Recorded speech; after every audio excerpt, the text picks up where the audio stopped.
This is a short video on the topic of personal time management. It's an important topic because it enables us to be more productive when we work or when we set about going about tasks.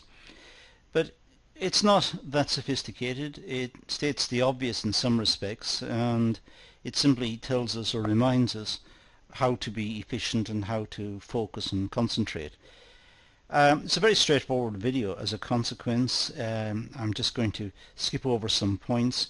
It may or may not be relevant. If you're asked to talk about personal time management at any stage in the future, it may become relevant in that context, and it's worth going back to visit.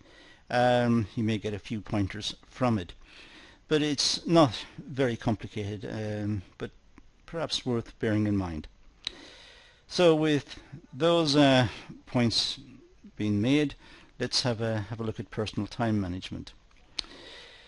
Many owner-managers work long hours, and as a consequence it may be stressful, and it may lead to all sorts of issues about health and retirement, and the desire to retire perhaps prematurely because of stress and overwork. And a lot of that is also linked to the manager's ability to manage time effectively. By managing time effectively, not only do we become more productive, but we also look after ourselves a lot better. But sometimes we are running at a very high rate of activity, but we have very little opportunities to save time. And in that case, personal time management is of little comfort. But let's assume that there are issues that we could just simply look at, which may help us to bring down the pressure. For a start, we know that overwork may lead to inefficient work performance. We know that when we are stressed and overworked, we don't apply ourselves effectively. We may have time off work as well because of the mental impact of the constant pressure. Or we may have certainly a desire to leave work or change occupations or even retire, as I said. So overwork and the issue of effective time management and dealing with the workload are real issues to be considered. And the HR departments, generally speaking, are briefed about these and should disseminate information about how to work effectively. But there are some very simple indicators we could look at. Time savers for busy managers. Effective use of time. Well, analyze how time is normally spent, and from this look for ways to save time. Try to be analytical about what you're doing and ask if certain tasks are absolutely necessary, if the organization can survive without them. Sometimes organizations require forms to be filled or reports to be filed, and sometimes, tragically, the reports are never consulted afterwards. It's a paper exercise, which can be very frustrating for the person who has to do it. Their immediate superior may just flick across the report and file it away, and that's the end of it. And that is very frustrating. So it is worth engaging in a dialogue, if possible, to critically look at what is necessary, what is the best use of time. And that will lead to an increase not just in personal productivity, but in organizational productivity. So analyze the way time is spent and see if there are ways in which issues can be addressed more effectively. And everything from the layout of the office to the layout of the desk to the scheduling of appointments and the way the appointments are dealt with. Look at every aspect of it to see if time savings can be achieved. Carefully plan available time.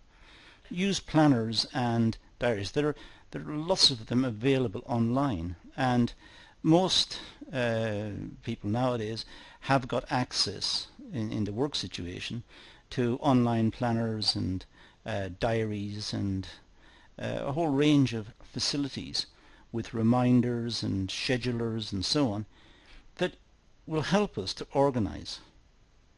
But it's a question of maintaining these and making sure that the information is accurate and up to date.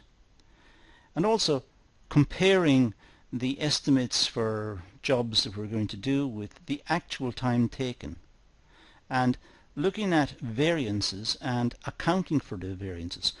Why did we think a job was going to take us 10 minutes when it took us a half an hour? What went wrong? Why did this happen? How could we be out by so much? So a careful analysis of it so that there is a realistic assessment of what you're facing and how to go about minimizing the impact of that workload. Deal with unpleasant or difficult tasks as required. Make sure that all the tasks are dealt with, not just the nice ones, but all of them. The difficult or unpleasant ones will come back to haunt you. The difficult or unpleasant ones will remain. They have to be dealt with at some stage. So it's important to deal with them when required. Do not put them off. Deal with them straight away. Get them out of the way. And that will be a psychological relief, because the difficult tasks are dealt with, the complex ones. Try to limit meeting times if possible. If it's a meeting that you've got to call, schedule it for to be efficient, to deal with the particular topic, and to avoid chairing the meeting, if you are the chair, in a way that enables open discussion and free and easy discussion and lots of comments, and sometimes people will drift from the point and make other comments, and there will be distractions at the meetings. Make sure it's controlled. Make sure every point of the meeting is controlled. Make sure that it's germane to the topic that they're there to discuss, and if they wish to discuss other points, do so outside of the meeting, so that you have limited the amount of time that you need to spend at the meeting, and the meeting itself was focused and productive. Prioritizing time and attention. Well, pay attention to critical activities. These are the urgent and important ones. Make sure that they are dealt with. Do not put them off. They will linger and they will annoy until they are completed. So make sure they are dealt with priority.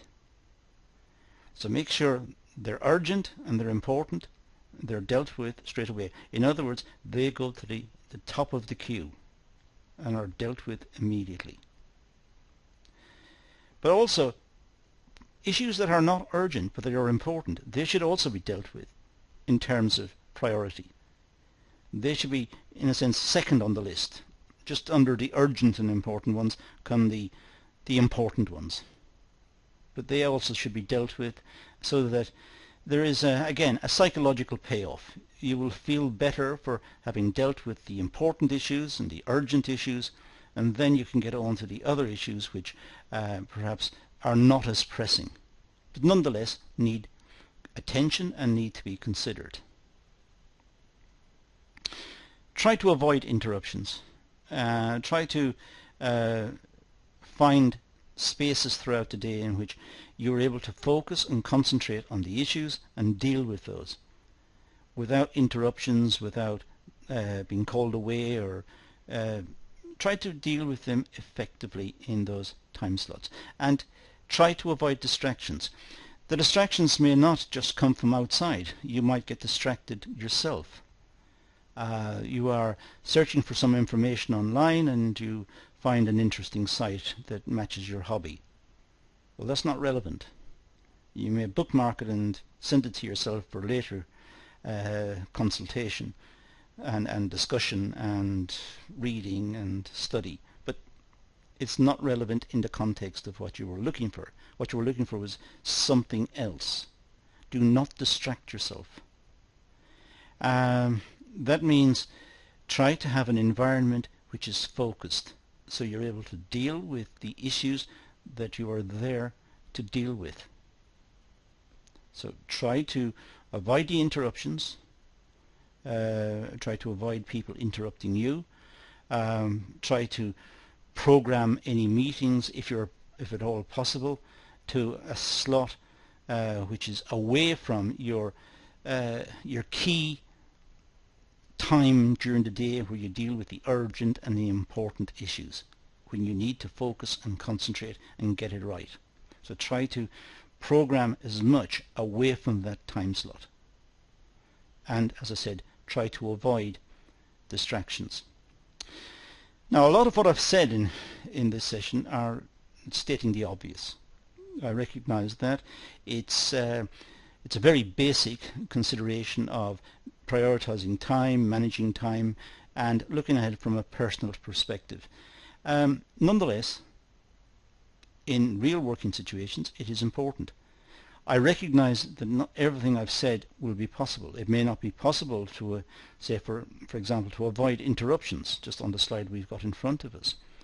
It may not be possible. People will interrupt you and ask questions, and the phone will ring, and you will have emails from clients or from the administration that need even immediate responses. So you will have interruptions and you will have distractions. People will just pop in to say hello or ask how you are. And in a sense, because organizations are social institutions as well, that's important. It's important to cultivate good relationships within the workplace. But try to minimize it.